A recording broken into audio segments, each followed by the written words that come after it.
नमस्कार, नमस्ते, सलाम, प्रणाम, दंडवत, बंदगी। पिछले वीडियो में सुना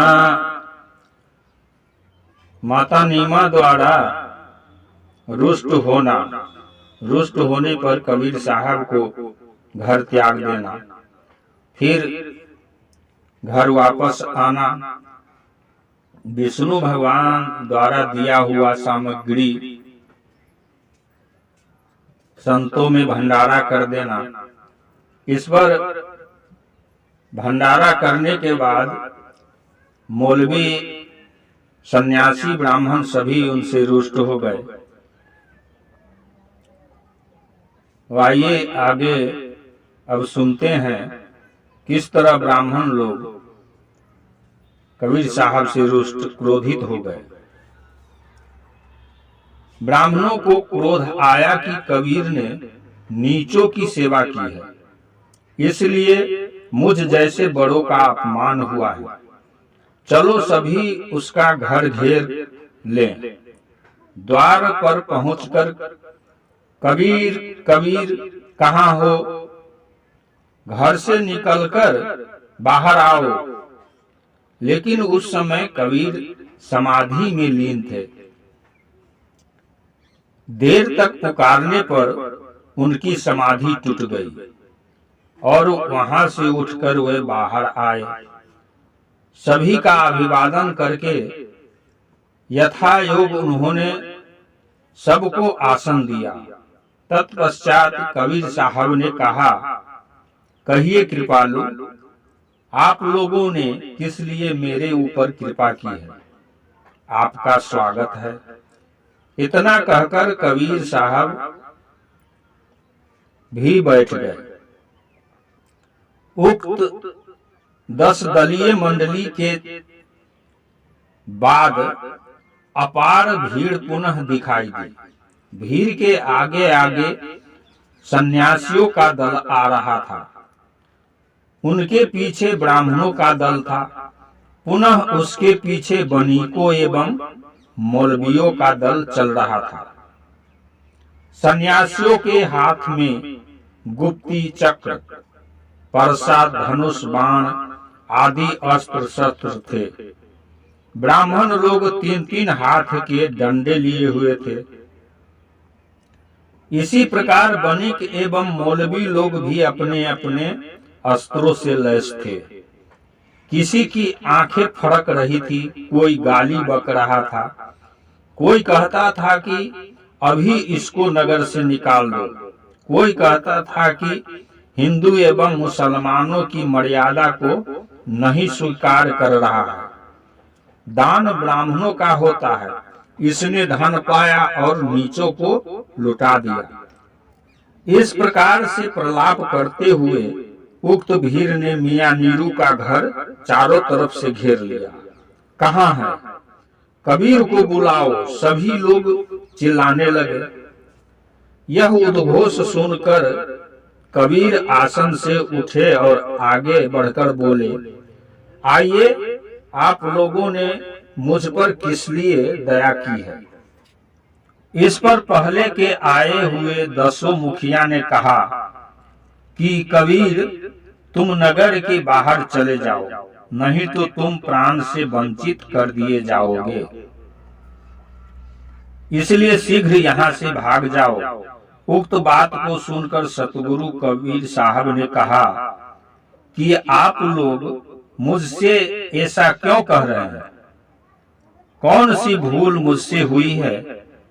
मैं न तो किसी की चोरी करता हूँ, न तो किसी स्त्री पर कुदृष्टि ही रखता हूँ, और न तो किसी का पिसुनता ही करता हूँ, न किसी 2 व्यक्तियों में झगड़ा ही लगाता हूँ, किसी प्राणी को हत्या भी नहीं करता हूँ, न तो खड़ा होकर अन्न जल ही ग्रहण करता हूँ।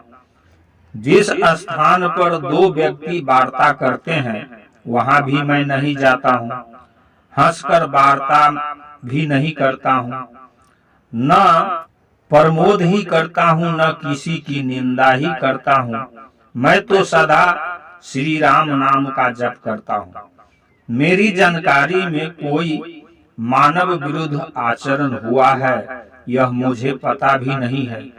किसी भी प्रकार की आचरण संबंधी त्रुटियां हो ऐसा मुझे ज्ञात नहीं। सतगुरु कबीर साहब की बात को सुनकर ब्राह्मण एवं सन्यासियों ने कहा कि नहीं, तुमने हम लोगों का अनादर किया है, इसलिए नगर से बाहर चले जाओ। सतगुरु कबीर साहब ने ब्राह्मण एवं सन्यासियों के कहने का अभिप्राय समझ लिया और पल भर के लिए उन्होंने नेत्रों को बंद कर लिया। तत्पश्चात अर्ध दृष्टि से उन्होंने जन समूह की ओर अपनी दृष्टि घुमाई। दृष्टि घुमाते ही उपद्रवी समुदाय अचेत सा हो गया। सभी लोग शांत हो गए। सभी के मुख से राम नाम की ध्वनि होने लगी। सभी लोग अपनी गलतियों को समझने लगे। जहां इतनी घोर उत्तेजना थी कि अभी ही कबीर साहब को निगल जाएंगे, वहीं पर ऐसा लगा कि निष्पाप आत्माओं की भांति भगवान के पवित्र नामों के उच्चारण से मनुष्य के पाप ताप सभी नष्ट हो गए। इसलिए यह कोई बड़ी बात नहीं थी। जो प्रभु कबीर के दर्शन से सभी लोग निष्पाप हो गए। अतः उक्त समूह करवध अपनी त्रुटियां के लिए उनसे क्षमा याचना करने लगा। भगवान कबीर ने कहा कि आप लोग घबराइए नहीं, आप सब निष्पाप हैं। आप लोगों में कोई दोष नहीं है। यह सब मन का भ्रम है। आप लोग विज्ञ पुरुष हैं। आप सब मेरे पूजनीय हैं और न कभी कोई गलती आप लोग करते हैं, ऐसे मुझे विश्वास है। अशुद्धियां तो केवल अभिजित इंद्रियों के कार्य हैं। यदि आप सन्यासी है तो आपने सब कुछ त्याग कर सन्यास लिया है, परंतु सभी बंधनों का मूल स्थान मान अपमान को आप लोगों ने नहीं छोड़ा है। ईर्षा, देश, राग, विराग, कलह, कल्पना रूपी श्रृंखला में अभी आप लोग अनुबंधित हैं। अहर्निश आप लोग काम क्रोध रूपी अग्नि में झुलस रहे हैं।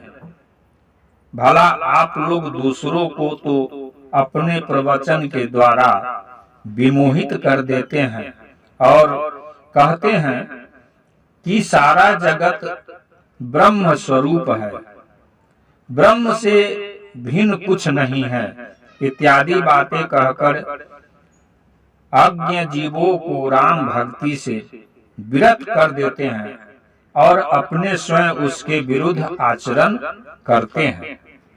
अतः आप लोग यह बताइए कि जब सारा जगत ब्रह्म है तो मैं क्या उस ब्रह्म से भिन्न हूँ? अर्थात जब मैं उस सर्वस्वरूपी भूमा ब्रह्म से पृथक नहीं हूँ तो आप उस प्रभु से मुझे अलग करके क्यों मेरे प्रति इतना रोष व्यक्त कर रहे हैं और मेरी हत्या भी करने के लिए आप लोग उद्धत हैं? कहिए, क्या राग देश के समय ब्रह्म अनेक हो जाता है? अतः आपका कैसा ब्रह्म ज्ञान है? क्षण मात्र थोड़ी सी बातों के लिए आप लोग सहस्त्रमुखी दावानल हो जाते हैं। किस प्रकार की अहिंसा पालन करने के लिए आप लोग कहते हैं? आप कहते हैं कि कायिक, वाचिक एवं मानसिक हिंसा तीनों से सन्यासियों को बचना चाहिए। यह उत्तम पुरुष कहते हैं, परंतु आप लोग जो अपने हाथों में यह गुप्ती चक्र लिए हुए हैं, यह किसके लिए रखे हुए हैं? कौन आपका शत्रु है? आप किससे भयभीत हैं? जब आप ब्रह्म से भिन्न नहीं होते हैं तो आप में वर्णाश्रम कहाँ से आ गया? आप अपने वचनों के माध्यम से दूसरों का अधिक कष्ट देते हैं और कहते हैं कि मैं त्यागी हूँ, दूसरा संग्रही है। भला किस वस्तु का आपने त्याग किया है? खट साधनों का तो आपने भली प्रकार से उल्लेख किया है, परंतु उसमें से किसी भी एक साधन को आपने अपने ऊपर लागू किया है? यदि ऐसा किया होता तो आपकी ऐसी क्रूर दुर्वृत्ति नहीं होती। आप लोगों ने तो ब्रह्म बाह्य जगत का त्याग दिखाने मात्र के लिए किया है, परंतु जगत के मूल कारणों का अपने अंदर में संचय करके स्वस्थान दिया। कबीर ने कहा कि हे स्वामियों, मन ही इस जगत के होने का मूल कारण है और मन ही से सब कुछ होता है, तथा मन ही के बस में आप लोग पड़े हुए हैं। अहरनिश आप लोग वेदांत आदि सदग्रंथ का अनुशीलन करते हैं। अहम ब्रह्मासी का जाप करते हैं, केवल कथन मात्र ही है।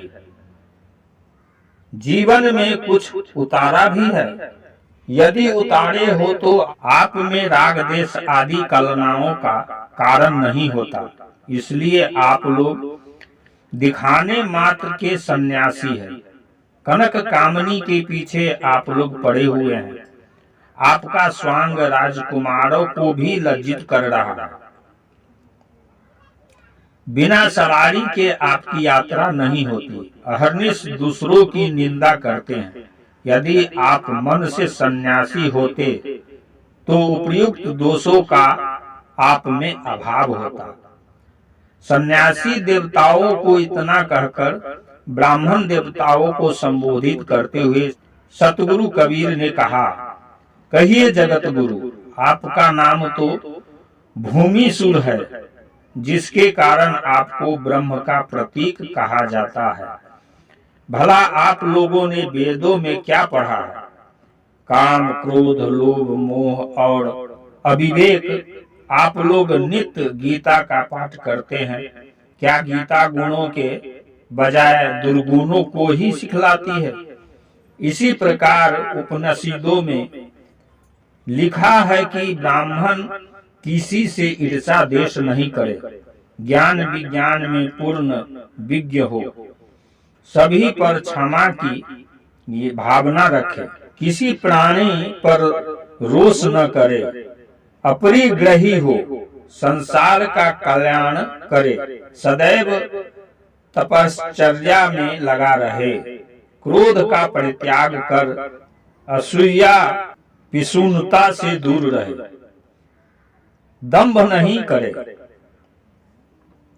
सभी प्रकार के दोषों से मुक्त का नाम ब्राह्मण है। क्या आपकी यही तपस्या है कि किसी निर्दोष व्यक्ति को जो श्री हरि का भक्त हो, अपनी स्वार्थ पूर्ति न होने पर उसका नगर निष्कासन कोई न्याय है, अथवा उसको प्राण दंड ही न्याय है? क्या यही जगत गुरुओं का काम है? क्या यही वेद शास्त्र में लिखा है? गुरुदेव की उपयुक्त बातों को सुनकर ब्राह्मण समाज ने अपना सिर नीचा कर लिया। इसी प्रकार से सतगुरु कबीर ने मौलवियों को भी कहा कि मौलवी साहबानों, अल्लाह ताला परवरदिगार ने क्या कुरान पाक में यही फरमाया है कि बेकसूर इंसानों का कत्लेआम करो? क्या पनाहगीजों के साथ बेरहमियत की जाए? खुदाई बंदों पर जुल्म सितम का शोला ढहाया जाए? मुल्क में बेरहमी की जाए? कुर्फ का खैर भगदम किया जाए? नेक नामी की मदमस्त की जाए? नेक नामी की मदमस्त की जाए, दूसरों की असमत लूटी जाए। क्या रसूल अल्लाह ने यही सबक सिखाया है कि कुरान और अल्लाह के नाम पर रूहबानियों का गला काटा जाए। इत्यादि बातें जब गुरुदेव कबीर ने सुनाया तो सभी का मस्तक नीचा हो गया। सभी ने बारंबार क्षमा याचना की। सन्यासी एवं ब्राह्मणों ने कबीर साहब की साष्टांग प्रणाम किया। मौलवियों ने घुटने टेके। सतगुरु की बात सुनकर किसी ने कोई उत्तर नहीं दिया। सभी लोग उच्छ्वास लेने लगे। कबीर ने कहा कि आप लोग दुखी न हो, क्योंकि आप सब मेरे मित्र हैं। मैं आप लोगों के दर्शन से बहुत प्रसन्न हूँ। अतः साहब की बात सुनकर उक्त समाज करवद कहने लगा कि हे प्रभु, अब हम लोगों को आज्ञा दीजिए। आज से कभी भी किसी संत के साथ ऐसा दुर्व्यवहार नहीं किया जाएगा। हम लोग वास्तव में नाम रूप के ब्राह्मण, सन्यासी तथा मौलवी हैं। क्षमा कीजिए इत्यादि कहकर लोग उठने लगे। कबीर साहब ने कहा कि आप लोग मेरे आश्रम पर आए हैं, कुछ सत्कार करना मेरा कर्तव्य है। बैठिए, घर में तो कुछ नहीं है। मैं अभी मंडी में जाता हूँ। आप लोगों का कुछ सेवा सत्कार करूंगा, तब जाइएगा। कबीर साहब को उक्त बात सुनकर सभी लोग हाथ जोड़कर खड़े हो गए। एक स्वर में सभी ने कहा कि नहीं नहीं, हम सब आपसे कुछ भी नहीं लेंगे। अब हम सब जा रहे हैं। हमने सुना था कि आप बड़े सिद्ध पुरुष हैं, इसलिए परीक्षा करनी थी। कबीर साहब ने कहा कि बिना कुछ सत्कार के आप लोगों को मैं नहीं जाने दूंगा। यदि आप लोगों में से कोई चला गया तो मैं भी काशी को छोड़कर अन्यत्र चला जाऊंगा। इतनी बात सुनते ही सभी ने कहा कि जैसी आपकी आज्ञा हो। अतः सब लोग पुनः अपने अपने आसन पर बैठ गए। इसके बाद सतगुरु कबीर साहब उठे और गंगा जी के तट पर जाकर ध्यानस्थ हो गए। उधर श्री हरि ने 25 बैलों पर सभी प्रकार की भोज्य सामग्री को लेकर सतगुरु कबीर के रूप में आश्रम पर आकर आए हुए आगंतुकों में उक्त सामग्री का वितरण प्रारंभ कर दिया। सभी लोग बड़े प्रेम से कृत्रिम कबीर के हाथ से सामानों को ग्रहण करके आनंद विभोर हो गए। उधर श्री हरि एक ब्राह्मण का रूप बनाकर जहाँ सतगुरु बैठे थे वहां पहुंचकर कहने लगे कि यहाँ तुम बैठे हो, जाओ कबीर के यहाँ जो जाता है उसको 2.5 सेर से कम नहीं मिलता है। तुम जाओ, यहाँ भूखे क्यों मरते हो? कबीर के घर पर जाओ।